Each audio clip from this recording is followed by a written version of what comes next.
Hello guys, in this video I'm going to show you how to turn off the sound effects on the Feel the Fridge application.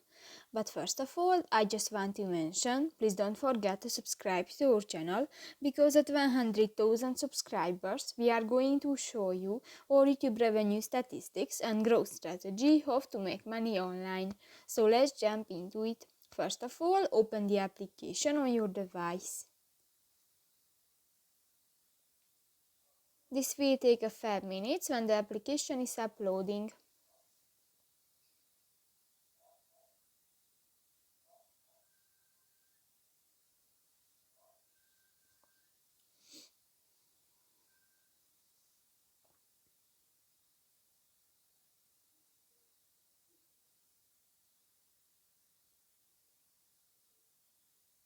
New, click to the settings icon at the upper left corner of the screen, and here you can find the second option, the sound.